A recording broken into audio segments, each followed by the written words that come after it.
All right. We are getting started soon here. I'm going to be going camera off for a little bit while I get some breakfast.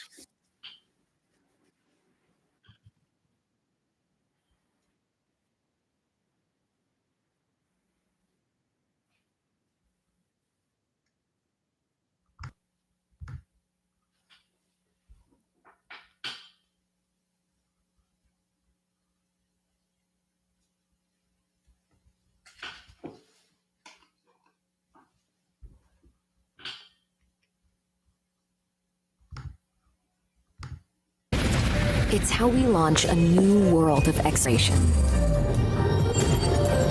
and steer a safer future. Working together is how we break down problems and build better solutions. To reimagine a more immersive experience pixel by pixel and keep cloud performance on the rise. All while bringing AI everywhere for everyone. Because together is how we've advanced to this moment, and together is how we'll own the next. Welcome to AMD Financial Analyst Day.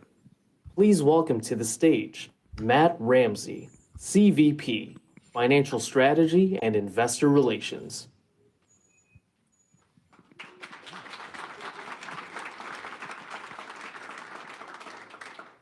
Good afternoon, everybody. Thank you for enduring snow and cold weather. And anyway, happy Veterans Day, even though you guys had to endure the parade, but it's an important thing for us to acknowledge. It's been a very interesting 12 months or so since I joined AMD. We've been 2.5 years or so since we've done an Analyst Day. And thank you guys all for coming out and spending some time with us. I know your time is valuable, and we really appreciate it. I get to present the most exciting slide of the day. For you with really good vision, this is our cautionary statement. Turns out the entire point of us having one of these analyst days is to make forward-looking statements, so we're gonna make plenty of those. But it is important that you guys take note of the cautionary statement and go look for the risks and uncertainties that come with the forward-looking statements that we make. Those are gonna be in the 10Q and 10K filings that we file with the SEC, and you guys know the drill. In addition to that, pretty much every number that we're gonna talk about today on stage is a non-GAAP number. In the appendices of the slides and on our SEC filings, there are GAAP to non-GAAP reconciliations of all of those numbers, so please take note of that as you digest the financial information that we give here today. So here is the agenda. I think we have a lot of really substantive things to say that are relevant to the market, relevant to our business, relevant to our technologies. You guys will get to hear from Lisa introducing everything about AMD and from Mark to talk about the technical roadmaps over the last 10 years and over the 10 years coming in the future. Then Forrest and Dan and Vamsi are gonna spend about an hour going through the data center business in detail. And then we'll take a break. The one thing I would ask you, we're webcasting all this and trying to time it and everything.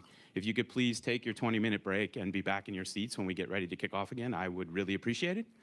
After the break, Jack and Salil will talk through both the client and gaming business and the embedded business at AMD. And then Gene will come up with the, I don't know, the financial model that you guys have, I'm sure will stick around for at the end. And then Lisa will bring us back to close before we do Q&A at the end. It should be a really, really good day, and we're very thankful that you've come and spent it with us. All right, so without further ado, I get to do something that's an absolute thrill for me personally, but probably unnecessary for you guys. Introduce someone that absolutely needs no introduction to this audience, but there's our chair and CEO, Dr. Lisa Su.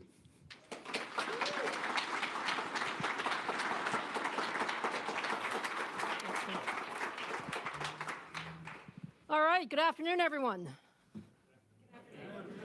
Thank you for joining us here in New York, and thanks to everyone joining us online. We're really excited to be here today, excited to see so many friendly faces, and really excited to talk about really what's happening in the market. I mean, it's a really special time for the technology industry, for the technology market, AI overall. But then also, it's a very exciting time for AMD. So let me go ahead and get started. What I'd like to do is basically give you a bit of an overview, starting with some of our strategies, some of our execution, and then really what we see going forward, and then have the team really take you through the deep dive. But starting first with our overall mission, I think we've been very consistent here that high performance computing is the foundation of really everything that's important. When you talk about solving some of the world's most important challenges, we've actually added its high performance in AI computing because AI is such a large piece of the computing world today. But this is our goal in life. This is what we wake up every day to do. And when we look at where we are today, I'd like to say that AMD computing touches billions of people every day because it's true. When you look across data center, cloud, some of the most important services that everyone uses in enterprises or personal, talk about edge and intelligent devices, talking about all of the different market segments where you need and use computing, you can see AMD throughout all of those places. And increasingly, you see AI everywhere as well. So that's going to be another theme of our day, is that, yes, we're going to spend a lot of time talking about the cloud and the data center because those are the largest markets, but we're really seeing AI diffuse through all aspects of the business, including it at the edge and in the client world. So a little bit about just focus areas and how we got here. When I look back, you say so much has changed over the last few years, if you think about how the market has really evolved over the past few years. But actually, for us, our strategy has stayed very consistent. I mean, this is what we said were our strategic pillars a few years ago. And when I look back on it, I say, these are exactly the things that we invested in, exactly the things that we were focused on. And I'll talk a little bit about how things have evolved over the last few years. Certainly compute technology leadership, that's our foundation. We have to have the compute capability. But we said that data center was going to be the most strategic market for AMD. This is where we saw tremendous growth. This is actually the part of the industry that fits our capabilities the best. And we've really expanded our data center business. Ensuring that AI goes across every aspect of our product portfolio was also a key pillar, and ensuring that we had the software. Many of you guys have asked us about our software and what we're doing around the software, so we'll talk more about that. And then also using the entire power of our IP portfolio to offer both standard as well as semi-custom solutions.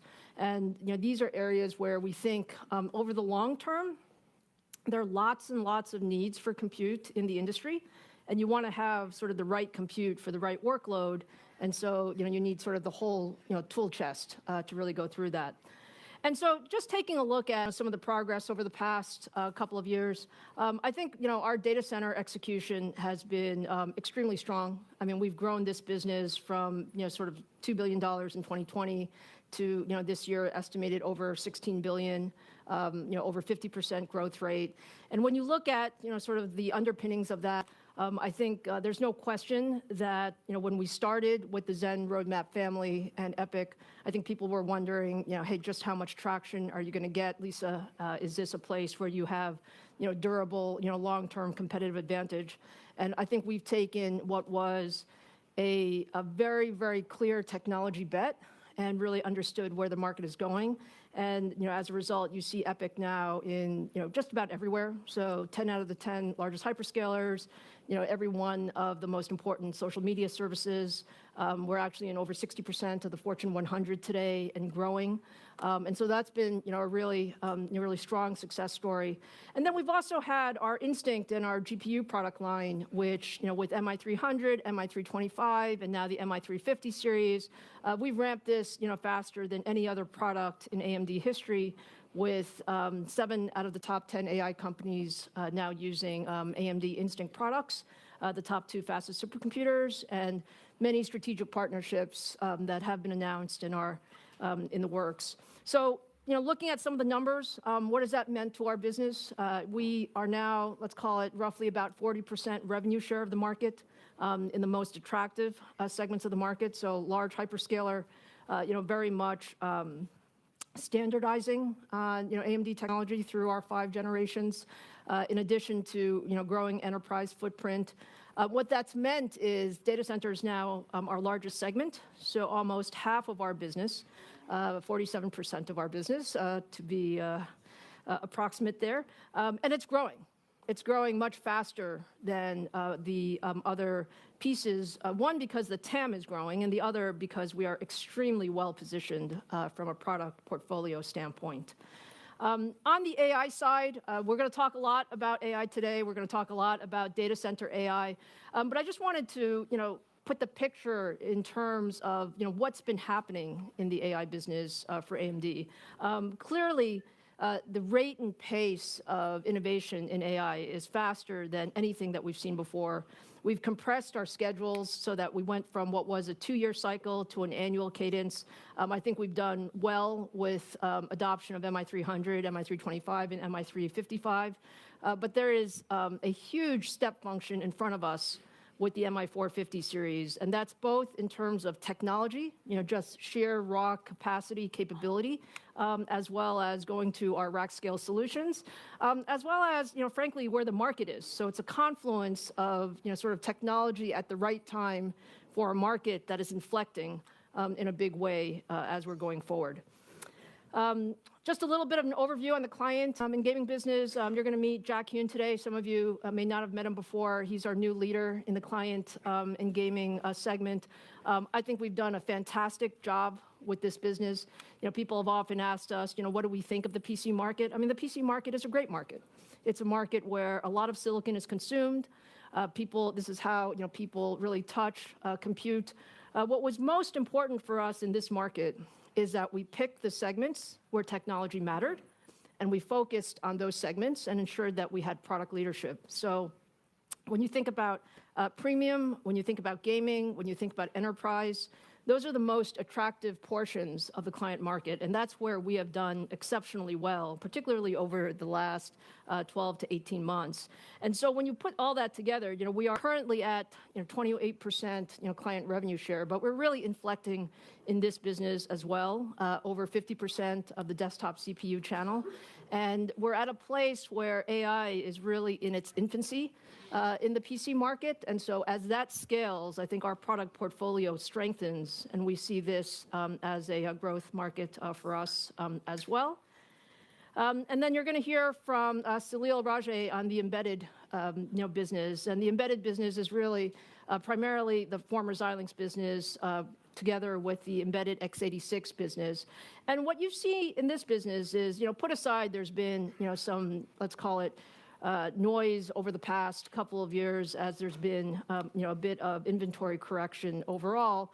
What we see is an extremely strong business that has access to a set of markets that AMD never had access to before. So over 7,000 customers, automotive, industrial, aerospace and defense, communications. We are in all of the largest firms from a technology standpoint. And perhaps in this business, the most important metric is not near-term revenue, because the near-term revenue is very much a matter of things that happened in the past. But the most important thing is design win growth. And what you're going to hear from Salil is, since the acquisition of Xilinx and the integration into AMD, we have grown design wins at a significantly faster pace than sort of the former Xilinx from an FPGA-only portfolio. Our design wins have exceeded $14 billion in 2024. We're on a path to exceed $16 billion this year, so over $50 billion of new design wins at a CAGR of 21%. And that gives us great confidence of the long-term revenue trajectory. And Salil will talk about some of the ways where bringing the portfolio together has really ended up with tremendous synergies. And then one area that we haven't talked a lot about with this audience, but I thought this would be a good time to bring out, is where we are with semi-custom design wins. If you think about, my philosophy on semi-custom has always been you need to have the right product for the right workload for, for customers. And when you get into very high volume or very specific workloads, there are advantages to taking a standard product and really customizing it for those specific workloads. What has been well known for AMD is, we've been #1 in game consoles for a long time. We're very thankful of the relationships that we have with the gaming customers. And that was, let's call it about $20 billion of lifetime revenue, give or take, when you think about a 5 or 7 year cycle of that business. What we have done, though, over the last 12 to 18 months is really expand the aperture of what we do in terms of semi-custom. And what that has really done is it's taken, certainly we're very pleased with this traditional gaming business that we've been a part of, but we've closed new design wins in aerospace and defense, automotive, data center, as well as communications, now totaling over $45 billion of one design win content that would be revenue starting ramp in 2026 and beyond. So I think that tells you the power of the model. We'll talk a little bit about the technology underlying that, and we've been able to do that with some of the technology investments that we've made. But this is an example of where, I think our strategy, our long-term strategy in investing in a modular IP roadmap and the ability to mix and match the different pieces of our IP portfolio has really paid off. And I think this will be an area of consistent growth for us going forward. So putting all that together, the other piece of it that I think we have been very focused on is strategic investments. This is an area where we always have to bet ahead of the curve. We have to make strategic bets, and there's no question by and far the largest bet that we've made is really in AI. So if you look at just our organic investments, we've significantly ramped the engineering talent in the company. So we have over 25,000 engineers now, both hardware and software. The largest growth in engineers has been in software and platform, which you might expect, given where we're going with AI systems. We've also built what I would say is an M&A machine. We are now very confident and comfortable with M&A execution. I know that when we first started this, Xilinx was the first large acquisition that we did. People were always like, Lisa, are you sure you can integrate this and add value and not have dyssynergies? I think what we've shown is excellent execution on the large ones. Xilinx has added, in addition to the revenue in the business that we're going to talk about, it's added significant technology capability. When you think about the AI engines, when you think about the SerDes capability, when you think about the software capability, and our leadership of our AI is under Vamsi Boppana right now, who is a very key executive in that. We also have added with Pensando significant networking expertise. That is a key part of our AI capability. And with ZT Systems, we've added all of the rack scale solutions expertise that has, from day one, started adding value and accruing value to our MI450 and Helios capabilities. In addition to that, we've done a number of software acquisitions. Many of these are smaller acquisitions, but what we've done here is really in the essence of trying to ensure that we have as much and as fast a ramp as possible on our ROCm software stack. We have found some excellent teams that have added to Vamsi's team to ensure that we have best in class from a software standpoint. The other arm that we have started with is a much more active venture investments arm. So I would say this was something that we didn't do as much a few years ago, but now this is an active part of our portfolio. Matt Hein runs it for us. And here what we're looking for is really, I wouldn't say picking winners and losers, because it's hard to pick winners and losers when you're investing in startups, but it's picking leaders who we think will be influential in the AI ecosystem, whether it's hardware, software, application level, model level, to ensure that we are keeping a good pulse on what's happening in the ecosystem, and also ensuring that we familiarize people with AMD content. So these are the key strategic investments that we've made, which I think have really added to our capabilities in AI. So putting that all together, I think the overall revenue growth story has been a strong story. We're now projecting to be about $34 billion this year from a much smaller number in previous years. And that's also significantly improved our overall profitability. So that kind of gives you an idea of how we got to today. Now, let's talk about where we're going, because I think that is, clearly there's so much that's going on in the industry. We want to give you a sense for where we think our place in the industry is, and also, where the market is really going. So starting first with some of the market trends, I'll spend a little bit of time in terms of the market trends, because I know that you guys are all, thinking about these things. I would say that the rate and pace of change in AI is certainly beyond anything that I've seen, in my sort of tech history. A super intense speed and pace that you're seeing, just massive infrastructure build out. And what do I mean by that? I mean, when we talk to all of our largest customers, we've actually seen this, because we're always talking to our customers. And if I asked them last year, they might have said, "Hey, Lisa, we're investing right now, but we believe it'll level off, as the compute comes on board." And if you ask them today, what they would say is, "No, it's actually not going to level off. We need to accelerate. We need to put more AI infrastructure in place, because there's a real belief that AI compute really equates to intelligence." So if you have the chance, if you have the balance sheet, if you have the capability to put on more compute, you're going to do it because it's going to give you incremental advantage versus your competition. So it's really, I would say, an insatiable demand for AI compute, which is kind of interesting. There's obviously lots of work on power and ensuring that you get the full power and data center build out ready for that. We're also seeing that it is really too early to talk about the winners and losers. There are lots and lots of models out there. I think the number of models is growing. In addition to the foundational model companies, which most people spend time on, there are lots of the next layer of companies that are helping enterprises really use AI in terms of fine tuning and other services that you add to it. And I think that's going to become more important. And then probably one of the trends that you guys have asked us about from time to time is what happens to the CPU market when you have AI accelerators growing so fast. And I would say, up until this year, there was a little bit of a thesis that somehow GPUs would take a lot of the CPU workloads. I think what we have seen is that is not true. We've actually seen the opposite be true. As we've gone through, as more AI has deployed from let's call it the models are out there, and as people are using AI in enterprises, we're actually seeing that the CPU demand is accelerating.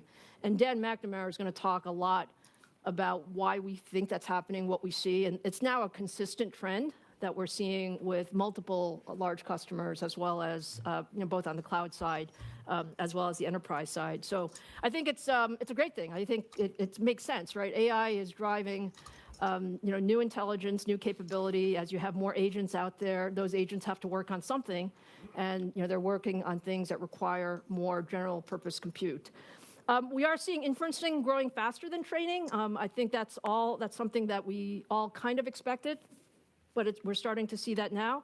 The enterprise class solutions are also starting, I would still say, relatively early in the adoption curve, but there's a lot of interest and experimentation there. And then clearly, sovereign AI and nation scale deployments is an area where we continue to see, every country wants to have control of their own AI compute, and they want to be able to select how they deploy that. And this is one of the key trends that's also accelerating the TAM growth overall. And then, as you go beyond the cloud, I think we will see more AI, whether you're talking about at the edge or in PCs, as this is a way where new experiences are coming in. This is also still early in the cycle, so I would say this would be in the latter part of the growth for our long-range plan. But it is certainly an area that we think is interesting. So when you put all that together, and we talk about what market sizes are, it's always hard to call what a TAM is. When we first started talking about the AI TAM, I think we started at 300 billion, and then we updated it to 400, and then 500. And I think many of you said, "Well, that seems too high, Lisa." why would you think that those numbers should be so high? It turns out that we were probably, closer to right than wrong in terms of just the acceleration of AI spend. And that really came from, I would say, lots of discussion with lots of customers in terms of how they saw their computing needs frame out. So when we look at the market now, what we decided to do is a couple things. One is extend our range from, really over the next 5 years, so 2030 TAM. And also think about it as a more inclusive TAM to not only include accelerators, which is very important, but also include CPUs and some of the networking content that we add to. So, our current perspective is we're talking about a TAM that is greater than $1 trillion by 2030.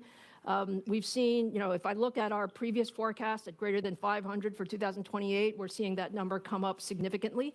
And then we expect that there will be extension of that growth rate going into 29 and 30. So it's an exciting market. There's no question. Data center is the largest growth opportunity out there, and one that AMD is very, very well positioned for. So that kind of sets the stage of where we're choosing to invest going forward. So now, in terms of our strategic pillars, similar types of things. I mean, what I really want to emphasize is, our strategy has been very, very consistent, and I think you need to be when you're in the technology space, because, frankly, these product cycles are long. These are our strategic pillars, and this is how we're going to organize the day for you. We start with just compute technology leadership. That's foundational to everything that we do. We are extremely focused on data center leadership, and that data center leadership includes, silicon, it includes software, it includes the rack scale solutions that go along with that. And then, part of our software story is not just that we'll have a very competitive software stack. It's also that we have a software stack that extends across all platforms, from cloud to edge to client. And so we'll talk a little bit about that. And then powering AI everywhere outside of the cloud. So if I just double click on each one of those, kind of give you the highlights of perhaps what we would like you to spend some time on. First, on the technology leadership, Mark Papermaster is going to take you through this. Mark's been, my partner over the last 10 years, really developing sort of the entire technology stack that we have at AMD. I think we're very proud of the fact that we made some good decisions along the way. Clearly our investments in the foundational CPU and GPU IP were critical, but that's really expanded. I think the fact of the matter is these systems are getting so complex these days. I mean, our chiplets now are, mixing and matching all of the latest and greatest technologies. It's extremely important to have the right interconnect. I think our bet on Infinity Fabric allowed us to do that. I think we're leading the industry in terms of advanced packaging, and we're making significant investments in the SerDes and other technologies that are necessary to interconnect all of these things. So Mark will take you through that. But the key is, our absolute commitment is ensuring that we invest for technology leadership across the board. And I think the team has done a great job with that. In terms of the data center, as Matt said, we're going to spend a good amount of today on this, about an hour, and that's going to be gone through with Forrest, Vamsi, and Dan. This is really an all-company affair, so if you want to talk about something that is front and center for everyone at AMD, it's ensuring that we accelerate our data center leadership. I think the thought here is, really across all of the major segments, cloud, enterprise, and supercomputing, ensuring that we have the right compute for the right workload. I am a big believer in there is no one solution that scales across every market segment. Every segment has, kind of a uniqueness that it's trying to drive with its workloads, and that's across CPUs and GPUs and accelerators, as well as, across, sort of high-end, mid-range, and sort of entry level. And so I think we've built an expansive portfolio to do that, and we'll talk, more about that. I think the other piece of our data center strategy that is unique is, our intention is to have a extremely capable, full rack scale solution, but it's also to do that in an open ecosystem. And in an open ecosystem means that our customers can decide whether they use all AMD, which we're very happy if they choose to use all AMD. We're also okay if they want to interoperate with other standards out there because it's good for their business, because they have other things that they're trying to optimize. And so that continues to be a key foundation, and Forrest will certainly go through that. On the software side, I think we've made tremendous progress in this area. This has been one of the areas where people have said that we have needed to make significant investments, and I think we've done that. I think ROCm is, today the industry's premier open source AI stack. What we've done is really get significantly more focused on ensuring that we have native support for all of the day zero models, native support for all of the leading open source frameworks out there. And that has really been something that Vamsi and his team have worked on. And also ensuring that we have the full stack of enterprise solutions and developer solutions out there. I will say that we have greatly expanded from just serving the largest hyperscalers to really serving the broad developer base with ROCm. So this is an area that Vamsi will go through in quite some detail. And what that says is, we have now all of the pieces to deliver full AI factories. And that is really our goal throughout this entire stack across CPUs, GPUs, software, networking, and our cluster level systems design. So in terms of powering AI everywhere, this will be covered by Salil and Jack. AI PCs, gaming, edge AI, physical AI, these are all places where we think our IP also plays very well. And we will continue to ensure that we have an ecosystem that covers all of these capabilities. So that gives you a little bit on the technology strategy. In terms of what this means for our business, so I'm going to let Jean go through the full financial model this afternoon. So you have to kind of give us a few hours to go through all the technology. That's okay, right? I mean, we want to make sure that you stay interested and engaged. But what I thought I would do is maybe give you a few nuggets of how we think about growth, so you can have that in mind as we're going through each of the presentations. So first, in terms of strategic partnerships, I think what has been really critical to us is to ensure that, to be successful in the AI industry, I think deep partnerships are super important because these systems are so complex and because these roadmaps are multi-generational. And I think that's really what we've done with our strategic partnerships. We've recently announced several partnerships. I'd like to give you maybe a little bit of context of how those fit in, and then how those fit into what we think our growth trajectory is. First, OpenAI. I think we're very excited to announce a 6 gigawatt partnership with OpenAI. They are clearly the leader in frontier model development. We had been working with them for some time, I would say, at the early stages. But the key is, I think we actually took the opportunity to develop MI450 series for many of the use cases that were most important to OpenAI, including optimized inference use cases. And so to be able to announce a 6 gigawatt deal over 5 years, I think that sets a real foundation for our roadmap and for our overall adoption curve. We also announced a expansion of our Oracle partnership to MI450. So Oracle will be one of the first, if not the first, to offer public instances of MI450.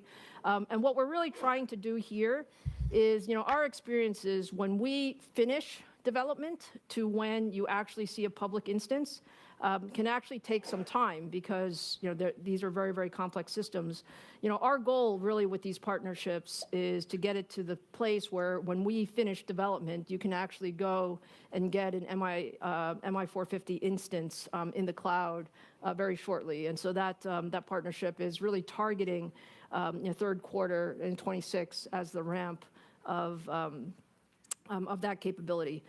We also talked about and showed for the first time our Helios rack scale solution with our partnership with Meta.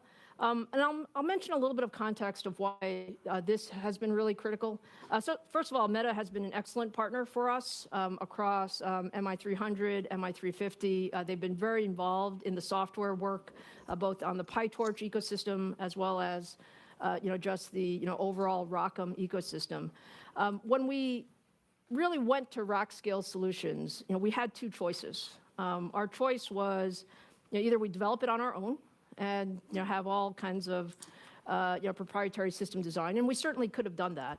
But what in our true partnership mode, we said what the industry really wants is more of an open rack architecture, because the idea that yes, you can use AMD MI450s is great, but being able to ensure that there are a set of open standards so that the ecosystem can develop more holistically was important.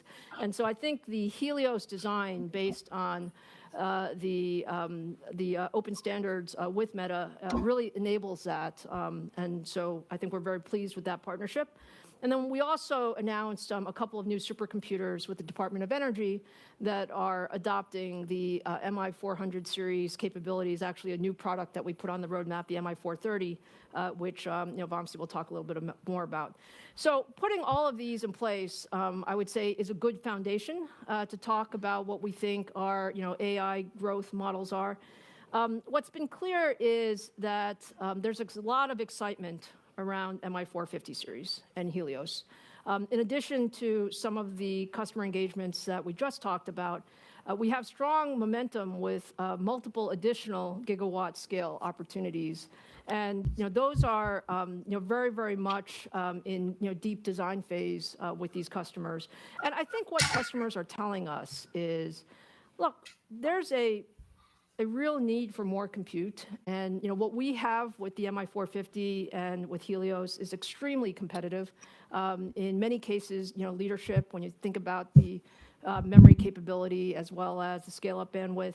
And we've also co-developed with these, and so we have multiple hyperscaler AI natives and sovereign opportunities that are well underway. And we talked about a revenue target of, let's call it, tens of billions of dollars in 2027. So I can say that we're on track to that. But we also see a very clear path to double-digit share in this very important data center AI market. And that translates into, let's call it a growth rate of over 80% AI revenue CAGR over the next 3 to 5 years. So when we talk about financial model today, we're going to frame it over the next 3 to 5 years.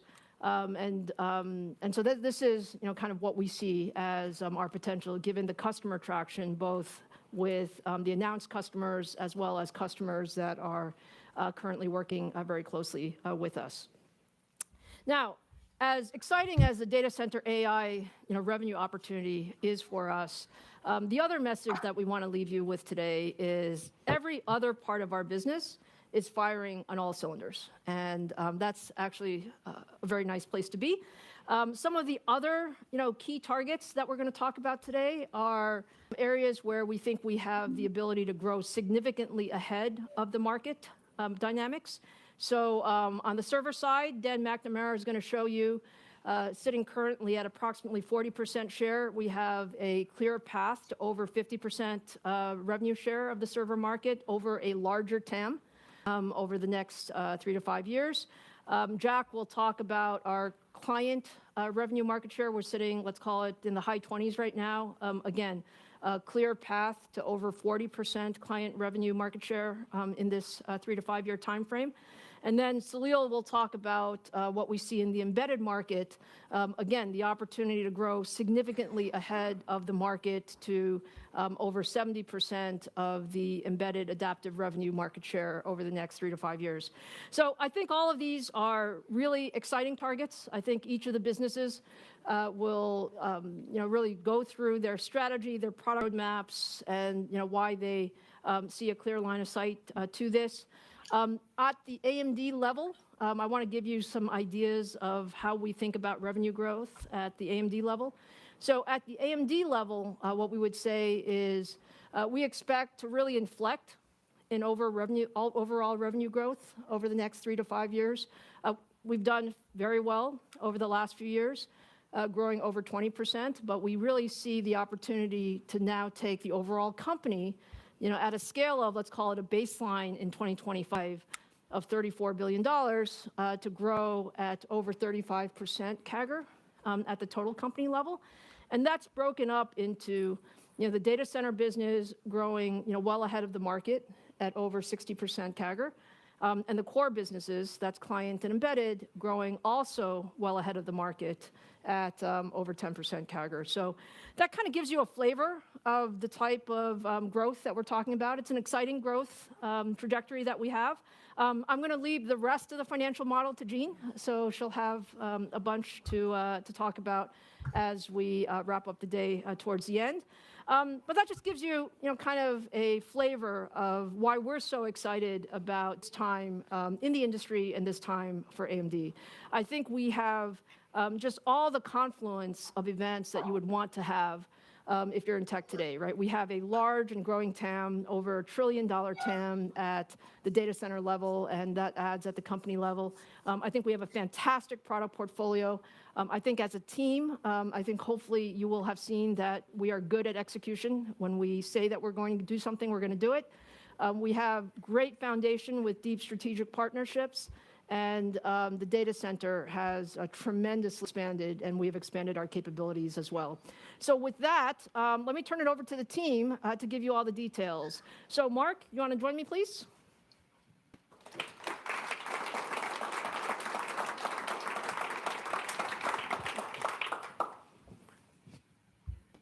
Thank you, Lisa. And I really appreciate you all being here with today and the opportunity I have to share with you our technology portfolio.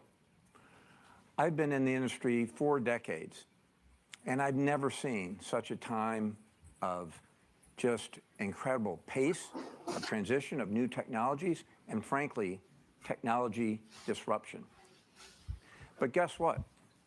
We're a technology company at our heart. Myself, the engineers, the technologists in the company, this is the DNA that we have. This is what we were built for, to take on these challenges.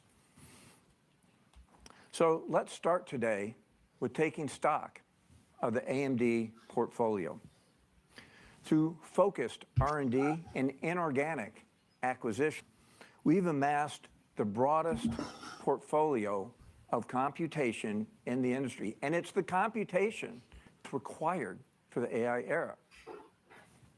We've invested deeply across our leadership core IPs, our CPU with our Zen family of x86, our GPUs with CDNA for the data center, with RDNA and gaming and edge applications.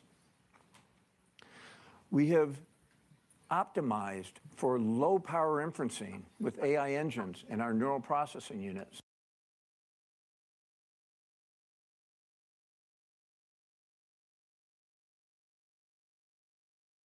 A deep FPGA and adaptive compute portfolio. What ties it all together? Well, that is our common foundational IP, a huge investment to make sure that we can seamlessly deploy these IPs across our portfolio. Our Infinity Fabric, providing that glue across all of the building blocks. All right. What did you all think of Lisa Su's keynote there?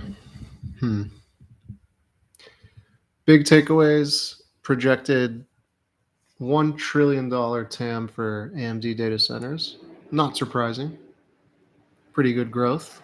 And then raised a lot of the revenue outlook for the company. Wanted to grow by, I think, 60%, which is huge.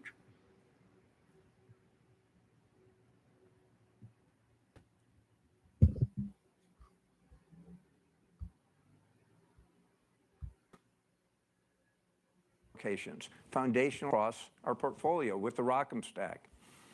And also very, very important, and even more important in this AI era, is security. And we have security building blocks, consistent security building blocks that we put in across our portfolio. So when you put all of that together, and by the way, all that's IP is based on a very strong patent portfolio. We have over 13,000 patents issued, almost 18,000 patents in process. So very, very deep investment backed by its IP portfolio. But that's what creates our product fillers.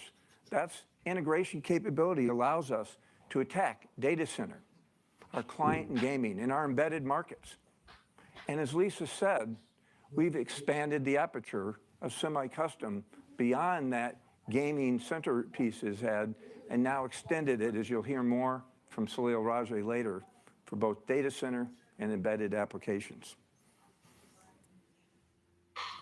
Well, some of you will recall this slide. I actually showed it at our AMD Financial Analyst Day a decade ago. And what it talked about was really the bets that we were making. Bold bets that we've set the future of the company on. And as Lisa said, these were tough decisions that we made on the long arc of development. So we bet on a new x86 CPU architecture, Zen, to bring competition back to the CPU market. We called out the first stack and 2.5D lateral connection of chips, silicon on silicon, to provide more performant GPUs in the industry. And then our Infinity Fabric to give us a modular architecture to punch above our weight for that R&D investment that we were making and to pave the way for the partitioning of chiplets in our roadmap going forward. These were far-reaching claims at the time, but we put our heads down and we've executed. And so, you know, that's really a hallmark of AMD. It is our execution. We've delivered 5 generations of the Zen CPU. We split it now into high-performance versions, power and compact cloud-optimized version, also used in our networks, but all maintaining consistency of instruction set architecture. We went where no company was willing to go in the bet we made with chiplets when you look at our GPU roadmap. We invested not only in the 2.5D that I'd mentioned at that FAD, but 3.5D, both that lateral connectivity as well as 3D stacking to create an incredible advantage for our customers, because with that density of computation comes efficiency. And with that efficiency comes total cost of ownership advantage for our end customers. And this is what's driven a key element in driving our GPU market adoption. It's also given us the ability to really reuse IP across the company and an agility for sometimes very late binding decisions we make when customers, as they are wont to do, particularly our largest customers, needing us to tailor to their needs. And where are we today? We're simply accelerating.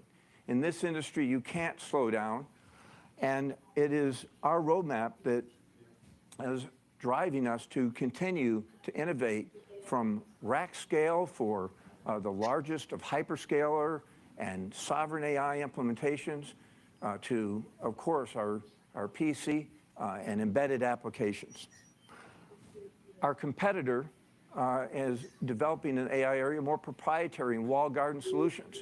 But we are leaning in going forward on commitment to open software and open hardware AI ecosystems. And Lisa talked about this incredible pace of scale, of expansion of computing to meet the demanding cluster needs, the growth of incredible computing that we need. And so that's where we're leaning in as well. We've got the I/O technology that we brought in-house through SerDes, investments in our networking capability, as well as the technology that we've done to link as we bring these clusters together. And even more than in prior applications, security is critical. AI needs to know that your data is entrusted, customers' data is entrusted, and we've extended confidential computing to AI clusters. Well, let's dive down a little bit. We'll start with CPU roadmap. Zen really reshaped what CPUs were delivering in the industry. If you recall, the industry had plateaued, innovation had died off, and Zen brought back significant performance improvements every generation, over double-digit percentage of performance and customer value that we delivered. This came with more core density, higher efficiency, and economics that we brought, leveraging our approach. You look at Zen 5, we repipelined for yet more performance with every core that we added. We have also added AI support. So people don't realize that vector engine in Zen 5, it's a native 512-bit wide vector engine, along with the software support that you needed, is an outstanding inference engine for a number of applications that are not the most demanding that require GPUs. Our next generation of Zen is Zen 6. Zen 6 is in our next-gen EPYC that you'll hear more about from Dan later in the agenda. It was the first tape-out in TSMC 2 nanometer, and it's going to further extend our leadership across our CPU, both performance and efficiency. And we continue to provide 2 core variants, one optimized for performance, one optimized for efficiency. And I talked about that consistency of instruction set architecture. We're now over a year in having successfully stood up with Intel an advisory group that drives alignment of the x86 software and instruction set ecosystem, protecting those billions and billions of lines of code that customers have out there with x86, safe chasing their investment. Let's talk about AMD Instinct, our data center GPU. Since MI300 was launched in late 2023, that marked a shift to an annual cadence of development. So with that, that meant CDNA, our GPU building block for the data center, also went to an annual cadence, driving generational improvements in compute as well as memory performance. CDNA 4-based MI355 is ramping incredibly fast right now with expanded AI math formats, including block scale for accuracy preservation. Our CDNA 5 is what makes up MI400 series, launching next year. Also, expanded math formats for more efficiency, and HBM4, bringing leadership memory capability. And just like the CPU, which remains on an alternating design teams, everything through Zen 6, even beyond Zen 6, Zen 7 in design, we do the same thing with our GPU. And so we have MI500, our generation next, well in the design phase, driving yet more compute, memory, and interconnect technology. And what has happened with this annual cadence that we have? It's a requirement, just given the pace that we see of that explosive, insatiable demand of AI computing. If you look at this curve, it's showing flop rates. So that's the computation rate that we have in our GPUs. And prior to 2025, you can see that we were on a doubling pace of the flops every 2 years. After 2025, it's doubled. We're on a 2x every single year of that capability. And that's with a baseline of 16-bit math, one of the more predominant math formats. But again, optimized math formats, yet again, increase your performance. And so what you see is on top of that baseline at 2x a year, FP8, which is 8-bit math, provides a doubling again of that baseline. And FP4, 4-bit optimized math, doubles yet again. This is a compounding, exponential growth rate of computing that our industry has not seen before. So I mentioned earlier SerDes, and it's really the first time that I've done a deep dive on SerDes, and it tells you about the expansion capability and connectivity that's needed of our industry. So SerDes are front and center. we saw this coming. So what we do is started look at the standard NIO, PCIe. And back in several years ago, in 2022, we in-housed the design of that PCIe Gen 5 because we needed more performance, more optimized implementation, because when you look at the math of how that's deployed across our portfolio, in fact, that implementation is actually already shipped tens of millions into the industry. Well, we got further skills because upon the acquisition of Xilinx several years ago, we immediately brought the 30s teams together, and that brought 112 gigabit per second interconnect technology that was used in networking right into the AMD portfolio. And so that's, of course, shipping already today in the Versal FPGA, but it's also the SerDes underneath our PCIe Gen 6, which powers our next generation server, codenamed Venice. And now you look at where we're going in the MI400 series, in that Helios rack that Lisa mentioned. Double to 224 gigabit per second technology.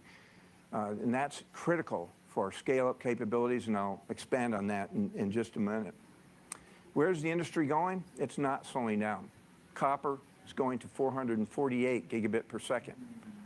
But in that signaling technology, when you look at the number of wires you need for the bandwidth we need and the power dissipation, it's going to start to transition at rack level to optics. And so we're preparing both technologies in parallel, both 448 gigabit per second copper, as well as investments and roadmap that we have for optical, so that we will manage that transition.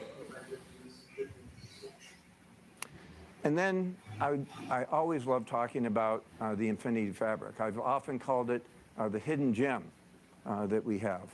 And you look at what we're doing, we've continued to innovate, and that's what gives us the scale that we have to be able to power these leading edge, number one, number two supercomputers in the world. The growth that we've had in hyperscale applications across both inferencing and training rely very, very heavily on the ability to seamlessly add cores and have that performance scale, and then interconnect from chips to socket to rack, and in fact, even to scale out as we build out the clusters.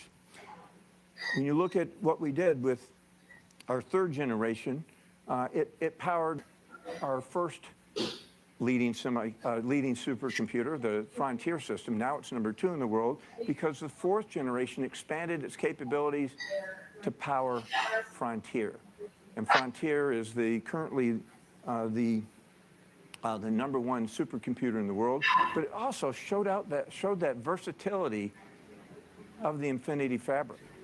That baseline of the MI300 that you see in that Frontier supercomputer, with swapping out chiplets, leveraging the versatility of this IP, you have then the MI300X, which powered our AI system development, and the MI300A, and then the MI300X, which is a CPU-only version, which powering Microsoft Azure highest bandwidth CPU that they have in their fleet.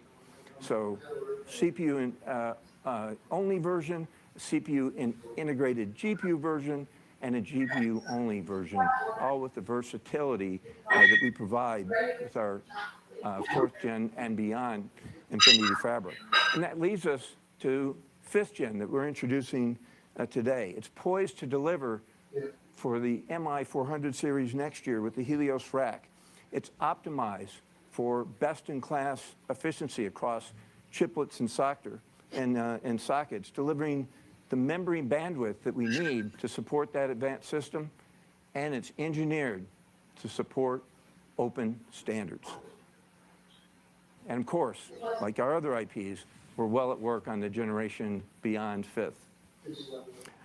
And I want to talk about chiplet and packaging, which has been a historic strength for us. We've been a long-time leader in this area, delivering differentiated solutions that have allowed us to push forward beyond the effects of a slowing Moore's law.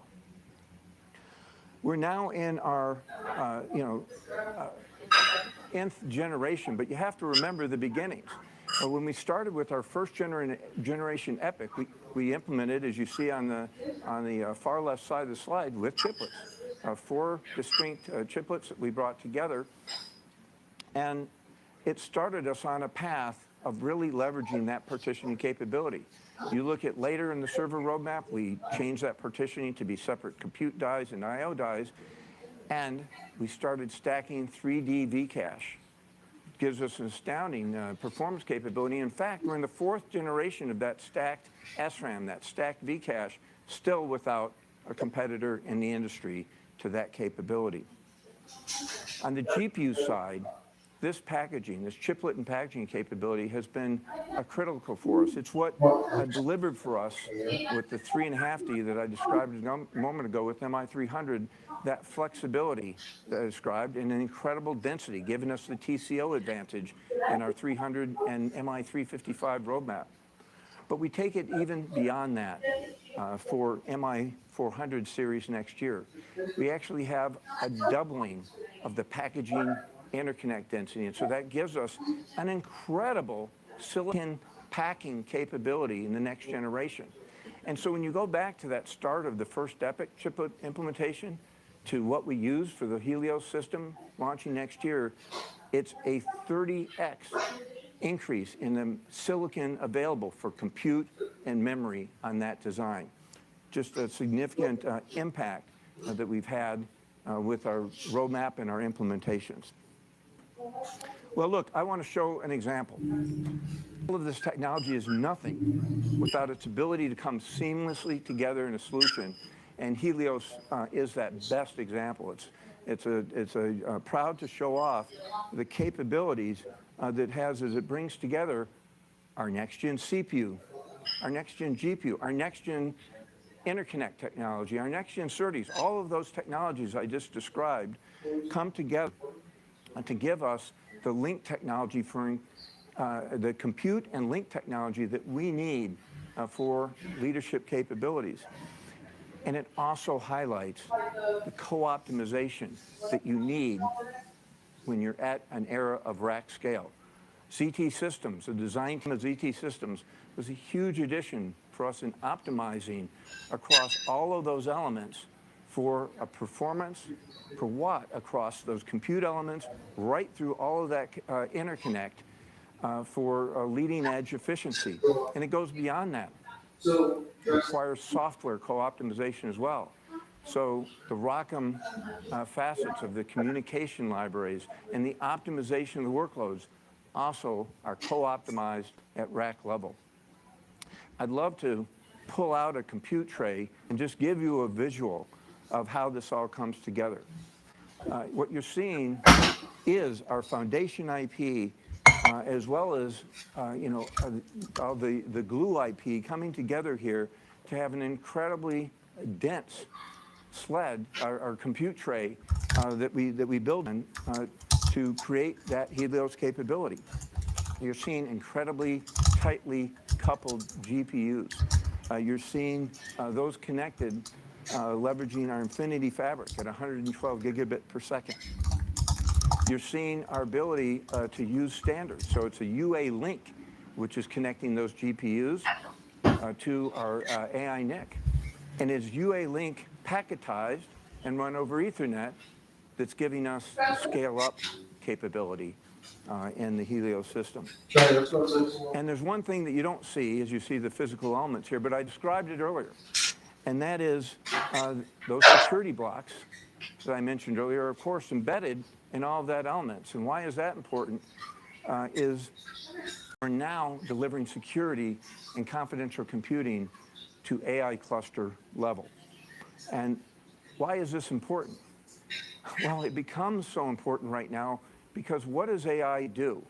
As you are running your company and you're building models, you're training your data, all your data that you spent decades building up and creating weights, they become your crown jewels for your company, and it has to be safe-chased. So what this capability does is it provides encryption. It's an end-to-end encryption. It's encrypting data that's at rest, data in motion. The keys are owned by the user. You get it from a key server. And it is ensuring that any visibility in that prior traversal of the data, all you're seeing is encrypted information. And so this is enabled with the 5th gen of EPIC that's already shipping today. It's a standard called TDISP, or Trusted I/O. And you'll see in the AMD portfolio next year, and with other industry partners, we now extend this to heterogeneous clusters, CPU, GPUs, storage devices, networking devices, all protected with this important capability. Well, now I want to shift a little bit after going through a set of IPs and the example I showed you for data center and cluster applications. And I want to talk about our gaming GPU roadmap. We've been on a continuous journey for driving graphics capability and now AI capabilities with our Radeon and Ryzen roadmaps. And it is powered by the RDNA IP. RDNA 2 had brought a ray tracing optimization to bear. But in the next generation, in RDNA 3, tensor engines were added. So it was the introduction of AI to even further improve upscaling capabilities, giving you more lifelike images.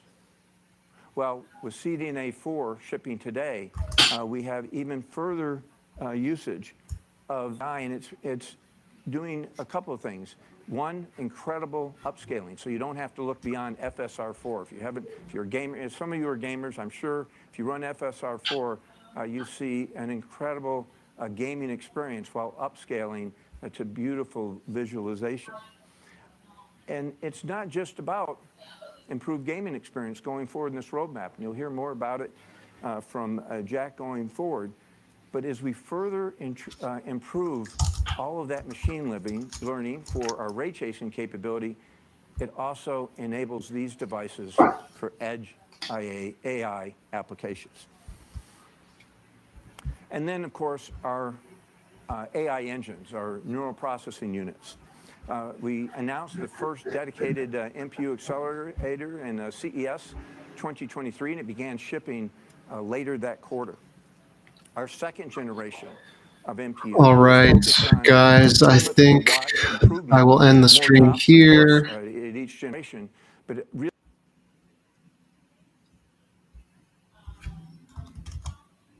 You can always go to the direct live stream, which I'll put in the chat if you want to continue watching.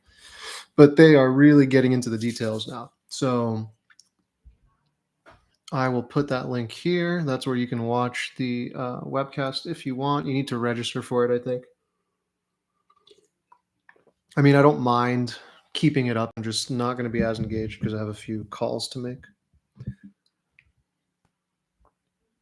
Let's see what the stock is doing right now.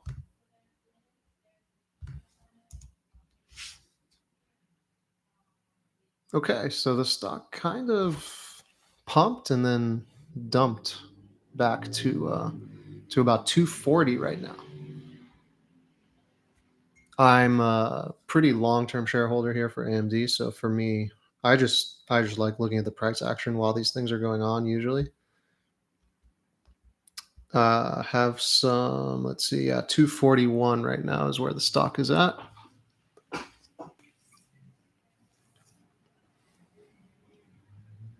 They are getting really into the details now. I can keep this up. Actually, I don't mind. I just won't be as engaged.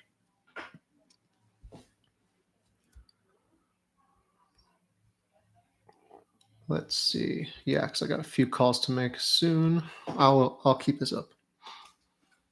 I'll unmute the mainstream.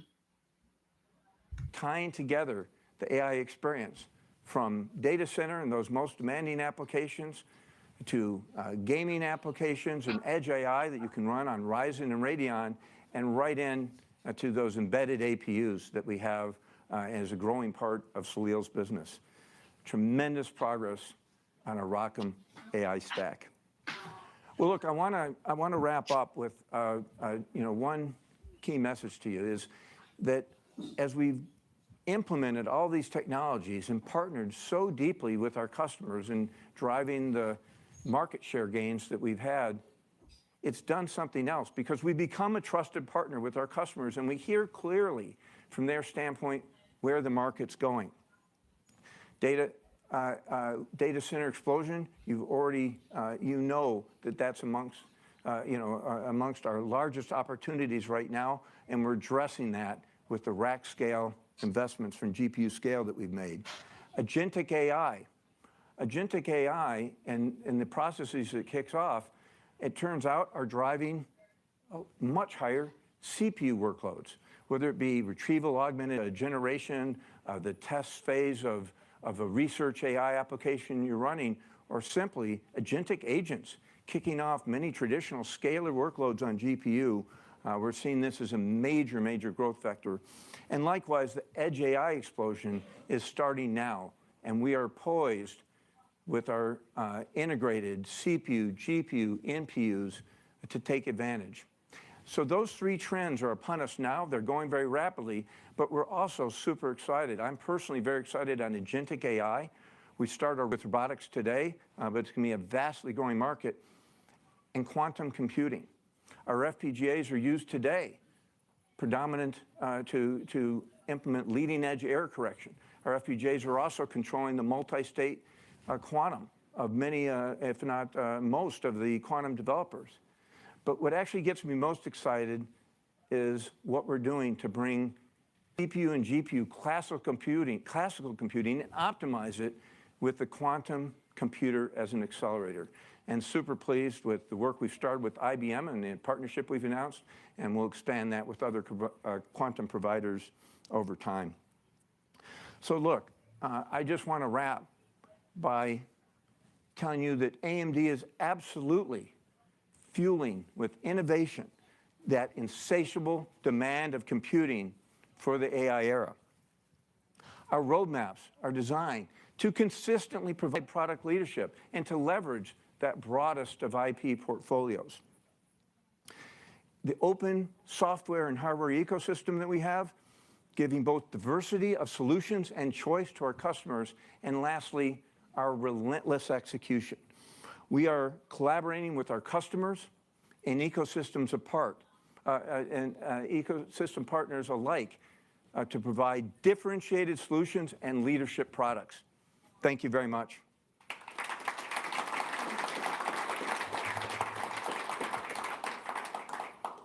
And with that, I'm thrilled to bring up my close partner, Forrest Norrod, our data center leader. Thanks, Mark. Thank you very much. It's a pleasure to be here. Thank you all for coming. I started at AMD 11 years ago, shortly after Lisa became CEO. And the mission that she set for us was to re-enter the data center market, not to participate, but to be a leader. And at that time, we were facing a dominant competitor that had nearly 100% of the market. And so we knew that in order to make headway, to fulfill this mission, that we would have to build a strategy that incorporated a leadership product roadmap, a long-term strategy to rebuild and build customer trust, and a product and a solution set that was truly differentiated to induce people to give AMD consideration and then to make that switch. Now, we implemented that roadmap based on our understanding of where the data center industry was at the time and what would happen to it over the next decade. We knew that virtualization and cloud would continue to grow. That was clear. We also saw that the explosion of data was going to continue unabated, that the conversation would shift from terabytes to petabytes to zettabytes of data flowing around the world's IT systems. And we also saw at the time the beginning of heterogeneous compute, the beginning of the era of the CPU and the GPU collaborating together on HPC and early AI applications. And so we built a roadmap that differentiated in areas that were relevant to those key trends. Higher core densities, leveraging our chiplet technology, higher memory and I/O bandwidth, more flexibility in both, all things that were directly relevant to where the industry was going. And so we built a multi-generational CPU roadmap, and Dan will talk a little bit more about this as well, that steadily increased its differentiation every generation and took more and more leadership with each new CPU, such that over time, we have grown our market share in server CPU to over 40%. We're the de facto standard in the cloud, and we're viewing this 40%, as Dan will tell you, and Lisa already hinted, as just a milestone. We are far from done with growing in the CPU. Now we face today a new dominant competitor, a different dominant competitor, and a different changed future of the data center. Clearly, AI has changed the data center substantially. The AI factory, the transformation of the data center into the AI factory is obviously the most urgent trend to produce systems at gigascale that can efficiently train and efficiently infer to deliver business value from AI. And that's happening, of course, at unprecedented scale. We all know it. It's embedded in all of the discussions we've just had, even on the TAM. And so that unprecedented scale means performance and power, in which we've historically excelled, are critically important. But even more so, you need reliability and resiliency to ensure that when you're building systems at that scale, that they can actually sustainably deliver the value that the customers need. One thing we don't see, however, is we don't see a monolith in the data center. We don't see that the data center is dominated by one particular element. Instead, we see GPU racks as absolutely central to the data center, of course, to power the LLMs and power the AI engines at the core of these AI factories. But they're useless without the sea of data that fuels AI, without the storage systems to give them the data to train, to give them the data to infer, to give them the data for agents to actually operate. And then, of course, those agents, the tools now that LLMs use, all of the databases and other systems of records that need to be accessed for LLMs to actually deliver business value, run on general purpose compute racks. And so we see a rich and vibrant data center in order to deliver these AI factories. And so we've built our data center portfolio over the last few years to address these needs. Vamsi and Dan will talk about our GPU and CPU roadmaps in just a moment, and the software that makes them sing. And then I'll come back in a few minutes afterwards and unpack our networking strategy and tell you more about how we're putting all of these elements together into compelling system and cluster level solutions. So with that, let me first introduce Dan McNamara, the SVP of our server CPU business. Thank you.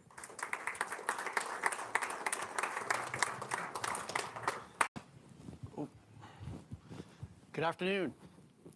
So 3 years ago, at this forum back in Santa Clara, I laid out a vision on EPYC, and I relayed that we really believed that we were a strong contender in server CPUs. And we felt like we were going to really go on a new era of growth. And I'm super excited to be standing here today and tell you that we have moved from that strong contender to truly the de facto server CPU leader in the market. And here's why. We delivered on the strategy we rolled out. Since then, we've delivered 2 new leadership generations of product with EPYC, with the best architecture, the best advanced packaging, and advanced processes. We've doubled down on our customer and partner network, building a vibrant ecosystem. And as Mark just said, we've continued with our maniacal and relentless focus on execution in creating a predictable cadence of products delivered to market. And we've built a very good amount of trust in the marketplace. But most importantly, all of this has enabled us to accelerate our path to #1 server market share. Now let's look at the driving forces going forward. So Lisa and Forrest both talked about the fact that we've been on a great journey, and we have, and we're hovering around 40% share. But what's more compelling is that we've never been in a better technology and market position, and at a time when the market's inflecting with AI demand. And if you think about it, it's really because we focus on the key needs of each of the segments that we operate in. With cloud, it's very well known. It's high density, performance, and efficiency, and driving generational TCO gains. And we've done that repeatedly through 5 generations, and that's driven a fair amount of share for us at this point. In enterprise, it's a little bit different. You have more performance per core, memory per core, trying to drive consolidation and modernization for the customer. And that's critical. In addition, though, there's very beefy enterprise workloads that you must have that performance for to run the enterprise. And then lastly, for HPC, it's all about flops per node. And we continue to drive floating point performance to drive key workloads like oil and gas discovery, genomics in that area, and continue to lead in that area also. And lastly, as we talked about, AI is a horizontal, and we will continue to optimize for performance and TCO across the various use cases that I'll talk to you about. Yeah, so I think the whole market actually, I don't think this is an AMD specific thing. I think it's just the whole market. Last I checked. Yeah, he might be lying actually. 40% seems crazy. Let me put the audio back on. Every generation, we make deliberate decisions from customer feedback and market demand. And you heard Mark say about Naples, we started in 2017, but with Rome, we drove a chiplet strategy that doubled the thread density and generated the highest performing CPU in the market. Broke through in cloud very strongly, enabled us even in the enterprise on some high-end workloads, and obviously kept us very strong in supercomputing. And then with Milan, we doubled down on performance per core and drove an IPC gain, and we basically drove an inflection in the enterprise for us across both vertical/industry workloads and general IT modernization. And then 4th gen, we came back, and the market gave us feedback that we needed to dual core optimization. So we drove very high performance core with Genoa, and we also drove a very high density and efficient core with Bergamo. And both of those are shipping in very, very high volume even today. With Turin, we did more. We brought more density, more performance efficiency. We kept the dual cores, but we did some AI optimizations. We added to the AVX 512 block. We added a market-leading 5 gigahertz Fmax part for 2 things. One is for EDA workloads, but the other one was for CPU host to GPU nodes and clusters for either inference and training, and I'll talk about that. And then we are very, very excited to deliver Venice next year with more density, more efficiency, more AI optimizations, and driving the best performance per system watt. So now let's talk about the segments we service. One sentence for cloud: the cloud runs on EPYC. And we've been at it for a while with cloud, and it started with Rome. And we've expanded our offerings and optimization points for the various different workloads. It starts with traditional lift and shift, which was really the beginning of cloud. Those workloads like ERP and email and online transaction processing, that's all about TCO. And we deliver 50% performance per dollar better than our competition. And then there's mission critical work for both enterprise and cloud native companies. Think of content delivery, think of collaboration tools, think of database and analytics. That is all about VM performance. And there, again, we deliver over 70% better VM performance than our competition. And then what's been emerging for the last 3 to 4 years is HPC in the cloud. And these are traditional HP workloads that are being accelerated by two different products, the high frequency SKU that I talked about, but our X3D, over a terabyte of L3 cache, accelerates simulation performance by over 2.7x, and in some cases 3x. So you see, the cloud has been, we've been accelerating with the cloud right from the beginning. But more lastly on this is enabling, all of this is enabled through our security features for hybrid cloud adoption and multi-cloud adoption, which is very, very important going forward. So all of this value Lisa talked about, we've earned the trust of industry leaders. Top 10 of 10 social have their platforms deployed with Epic. Largest cloud native companies deployed with Epic.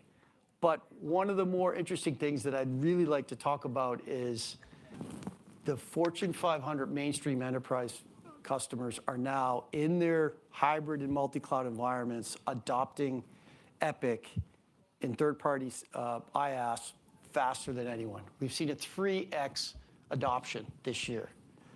And what that does is all of that drives back to the on-prem and drives enterprise adoption on-prem so that the hybrid multi-cloud is end-to-end on Epic.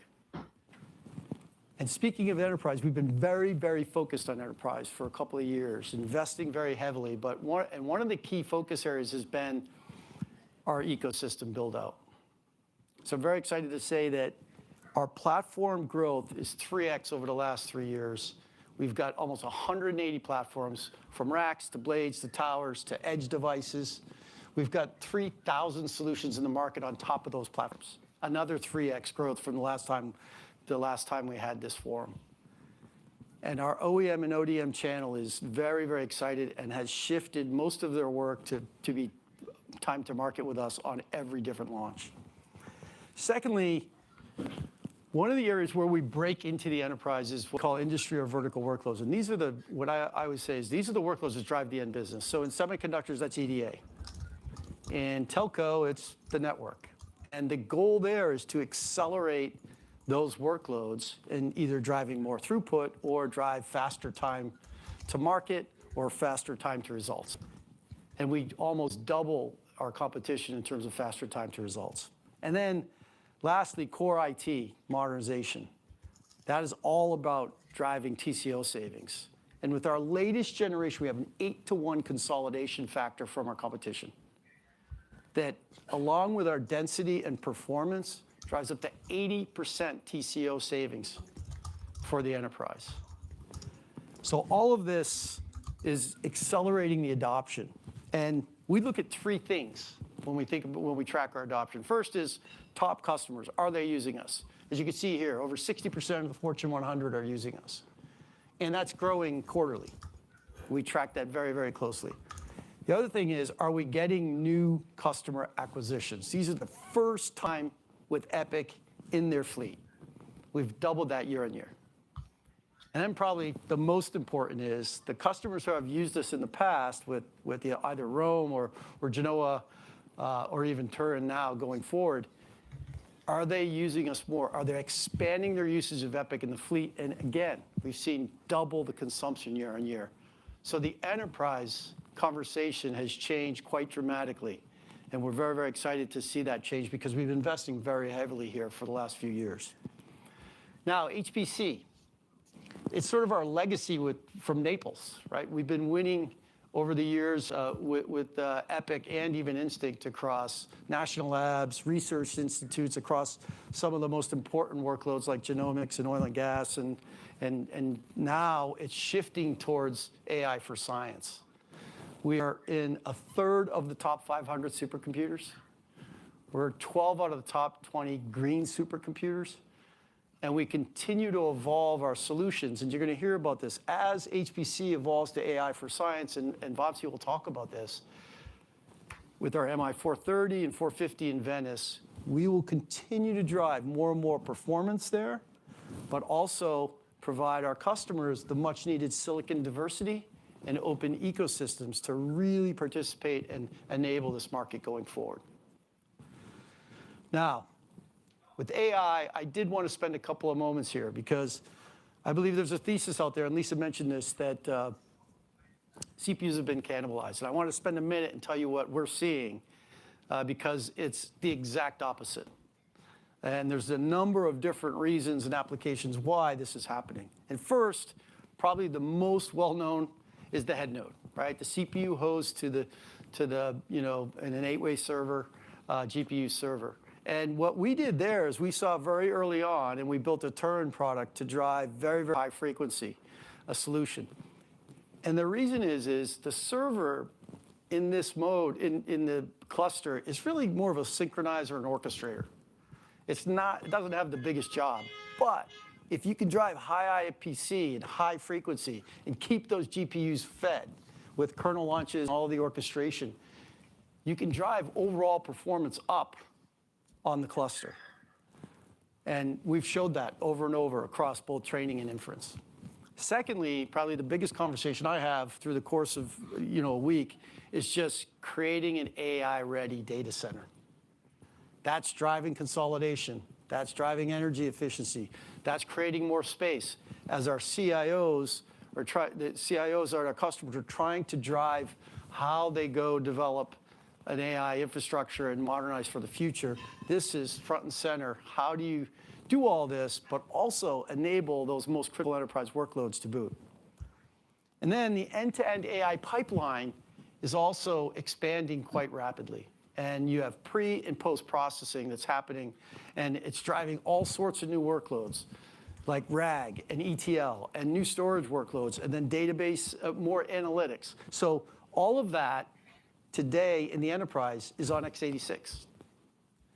And then CPU inference with the explosion of SLMs being fine-tuned for domain-specific applications. The CPU is now playing even a bigger role in inference because it's a cost-effective way to infer on a smaller model. It also is in a mixed workload environment because CPUs actually have multiple jobs with our high core counts. Leveraging the extra core counts there for inference, real-time inference, has gone extremely well. We have many, many examples of that.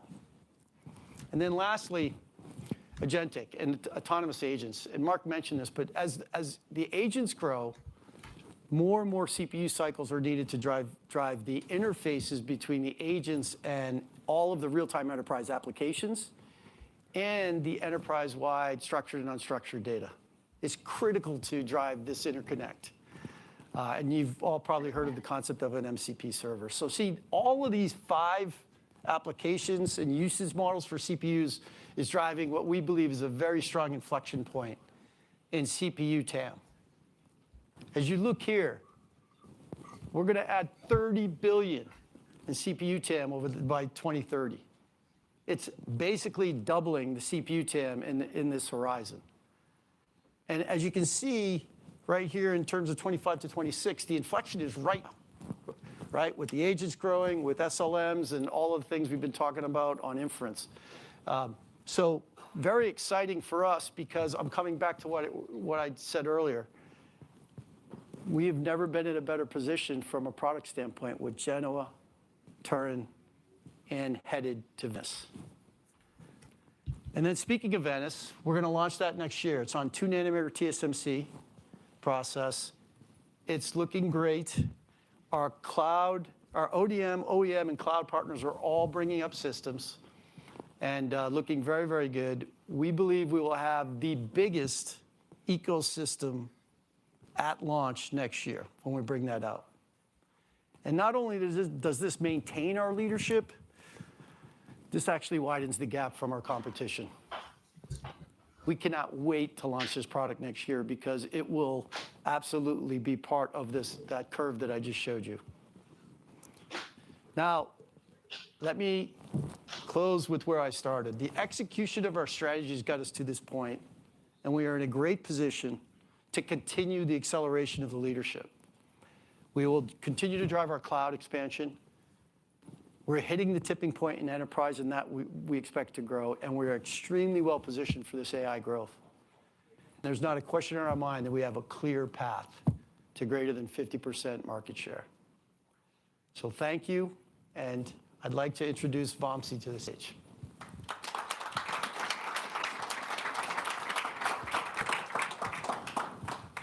Good afternoon, everybody. I am super excited to be here to talk to you about all the progress we're making on our AI strategy. Now, one of the real privileges with my job is that I get to talk to AI innovators across the world, people that are doing incredible things, inventing new drugs, solving new math that has not been solved before, tackling really, really hard problems. And as we've made progress with our strategy, what's been really amazing for me to watch is that more and more of these breakthroughs are actually happening now on AMD systems. Whether it's researchers at OpenAI or developers at Meta or enterprises like Tesla or numerous startups that are doing exciting things on our platforms, everybody is now proving that they can do their most advanced AI development on AMD platforms. So what I want to do is tell you a little bit about our strategy that's making all of this possible. Our strategy is based on 3 core pillars. Right? First, delivering leadership roadmaps. Second, providing world-class open source software. And third, establishing deep partnerships with the leaders that are defining the future of AI. And as we made progress executing to our roadmap, as the open source community embraced AMD, as we established the right routes to market, more and more adoption came. So I want to give you guys a little bit of a sense for our progress with a few examples. Just 18 months ago, if a user wanted to go develop on top of an Instinct platform, well, there's no place in the cloud they could go to. Fast forward to today, we have like a dozen clouds now. We have 35 platforms that carry AMD GPUs. Similar story on the software side.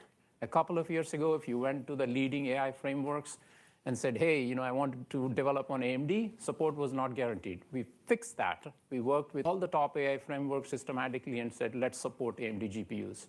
A good example is the partnership we set up with Hugging Face 2 years ago. At that time, Hugging Face model support for AMD GPUs was not guaranteed, but we worked with them to make sure that that is fixed. And today, all of the Hugging Face catalog of models run AMD GPUs successfully. So as we made progress, more and more workloads came and customers started adopting, whether it's Microsoft with their GPT model or Meta with their recommendation models or X with their Grok models. Customers are trusting their most important workloads today on AMD platforms. So now, following the success of our MI300 products, this June, we launched our MI350 series of products to market. These GPUs were launched to address the huge demand in compute that existed and brought with them innovations like 4-bit compute, the next generation memory system that allowed AMD to stay at the leadership level on memory capabilities. And most importantly, we made it super easy for people to migrate onto this platform, both from a hardware perspective, system configuration-wise, but also from a software perspective. And that's why the ramp for these GPUs has been smooth, and they're delivering excellent performance. As you look at inference serving on leading models like GPT, OSS, or Hunyan Video, these GPUs deliver excellent performance.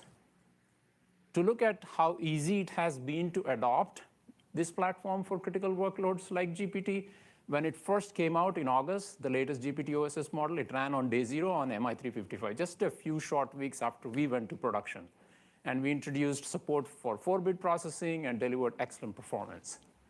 As you see on the charts here, this is also a very good training machine, particularly for workloads like fine-tuning.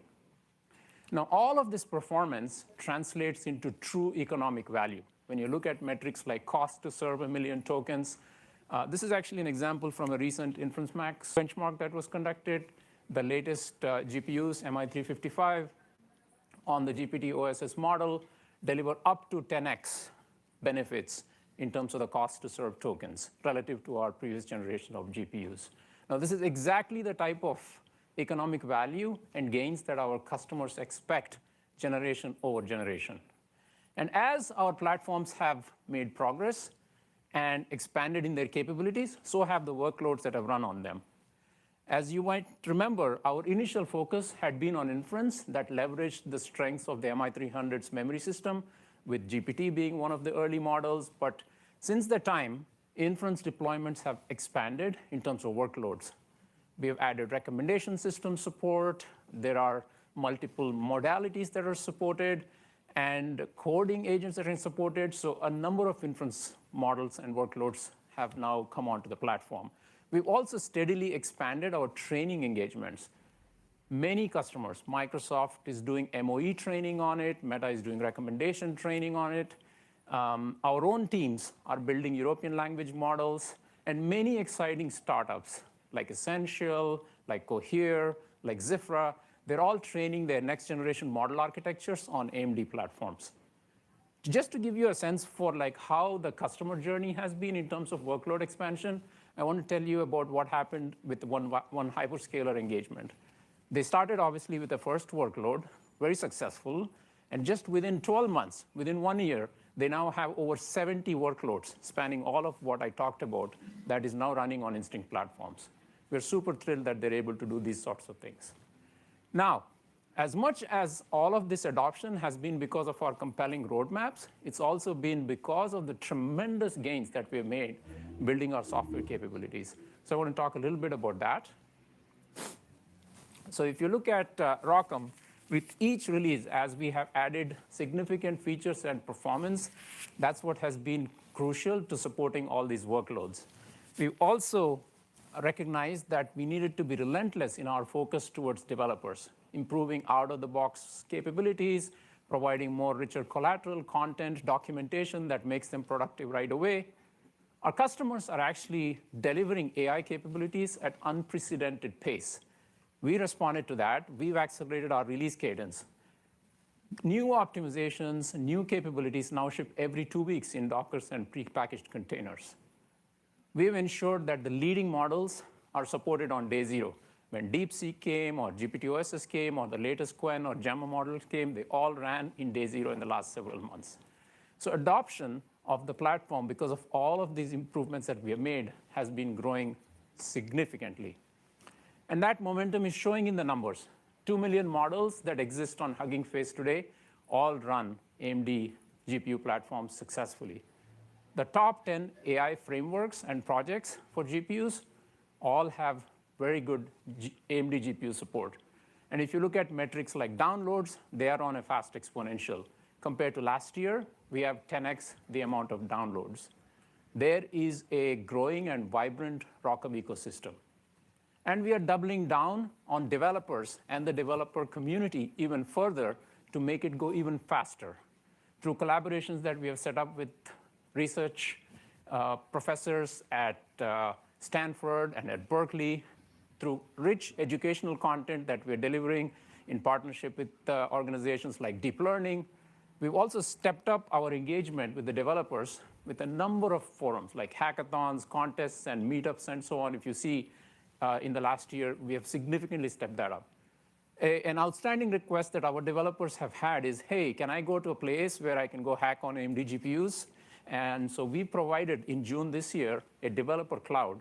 Has been very successful, and we are committed to expanding that even further. Now, all of this progress obviously is not happening as an accident. It's because we are driving a clear and deliberate strategy. This strategy is actually pretty simple. It's based on 2 core principles: build with open source and build with the right levels of abstraction. So let me talk about both of them. When I talk about building with open source is where we have scale, and it also moves extremely fast. And that's where AI developers live today. And that's why we have chosen to do a lot of what we do in ROCm in the open. Pretty much our libraries, our framework codes, it's all out in the open, allowing people, customers and developers to contribute to ROCm. So that's been a big plus for us. We also leverage the trend towards rising abstractions. Let me give you an example of what I mean by that. I'm a computer science guy. I have a PhD in computer engineering. If you give me one of our chips that has like 100 billion transistors and said, hey, write some assembly code, it's very, very painful to do that.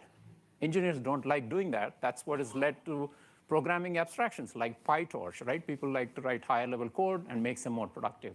So that's what we have done. We have enabled very strong support for all these frameworks that are at the right levels of abstraction. That is the trend that is going to happen. The happy byproduct of that trend is once such code exists, is nicely portable across platforms, and we are benefiting from that. But you know, the thing that I'm really excited about our software strategy is actually what's coming next. over the past several months, many times my engineers have come and told me that, hey, we've used AI to write this GPU kernel, and it's shockingly better than anything that we were able to create before. So what is really happening is the enormous gains that AI has provided to general purpose programming is now coming to GPUs. While it's not yet fully there today, I am deeply, deeply convinced that a significant amount of GPU programming is going to be transformed by AI. A lot of GPU programming will be done by AI, and it will take down with it any last remaining barriers for the adoption of our platforms. So now, as we've made a lot of progress with our platforms, with our software, we have learned a lot from our customers about how their workloads are evolving, about their roadmaps. We have literally earned a seat at the table as they are designing and planning their next generation systems.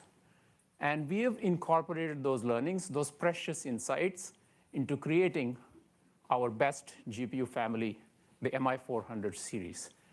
This is a defining moment in our AI roadmap journey. Built on top of the latest in process technology, it leverages all of our innovations that Mark talked about with chiplet architecture and 3.5D packaging. The MI455X product in this family packs up to 40 petaflops of peak FP4 compute. It has 432 gigabytes of HBM memory running at 19.6 terabytes per second. It is the best and most advanced AI accelerator that we have ever built, designed to serve trillion parameters models that are the reason the next generation of AI infrastructure is getting built. We've also synthesized all we have learned about hardware, about our software, about our networking, and about how we bring it all together into a rack scale infrastructure with our Helios offering, which Forrest is going to unpack after me. This rack scale architecture is designed to service the most demanding training and inference workloads. With its leadership memory system, strong compute performance, and rack scale architecture, this product is designed to offer leadership performance and true TCO value proposition, truly differentiated TCO value proposition for our customers. Now, the MI400 series is more than the MI455 product. Even as AI has continued to transform markets, there has been a huge explosion in demand for scientific computing, driven by nations seeking self-sufficiency in their compute, and also research institutions and enterprises that want to make scientific breakthroughs. To address this exact need, we have built the MI430 product.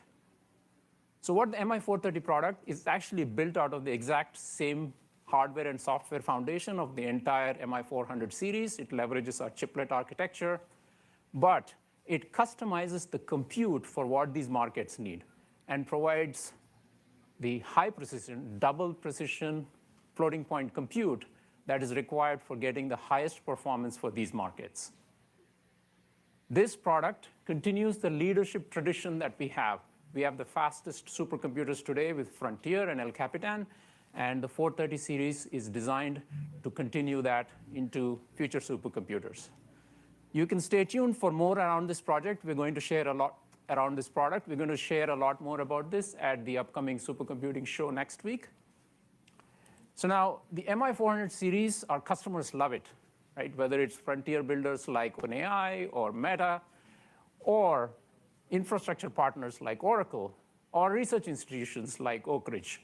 There's been significant interest and strong adoption for these platforms. Lisa talked a little bit about our engagements. I want to give you my own perspective, how this has gone. Let's start with OpenAI. A couple of years ago, when we first engaged with OpenAI, it was not clear how their workloads were actually going to get mapped to AMD GPUs.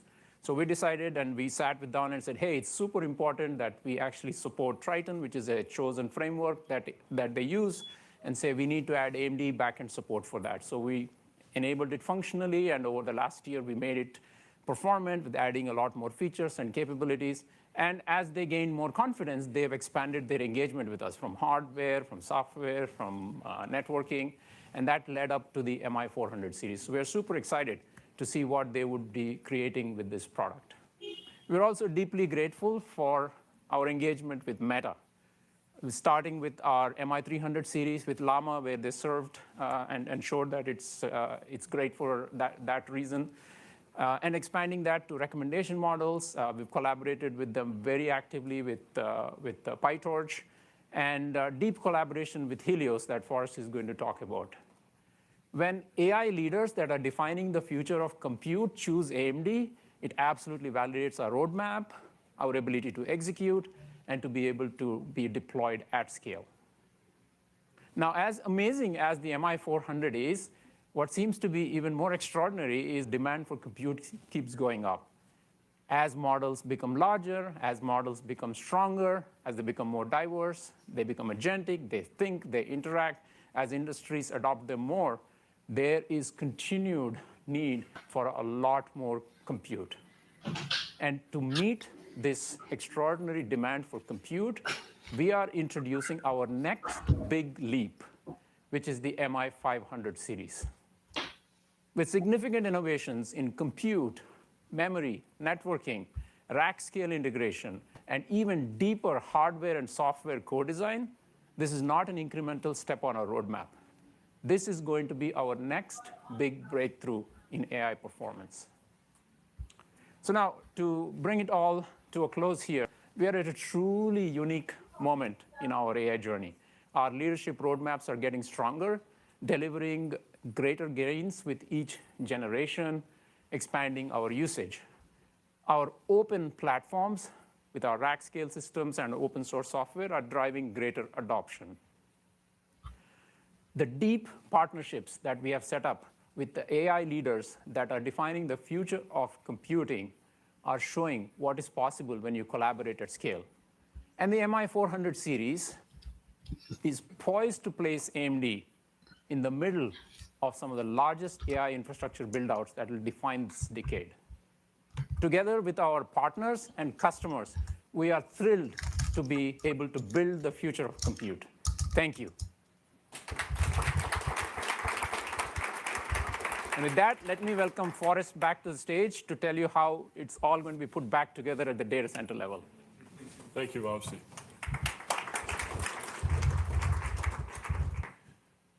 Well, as Dan and Vamsi showed you, we are committed to driving leadership in the CPU components and in, again, the software that makes them sing. Now I want to talk to you about how we put it all together with the networking and, of course, with the system design at the rack and cluster level to truly build complete AI factories. Let me begin with networking. In networking, as much as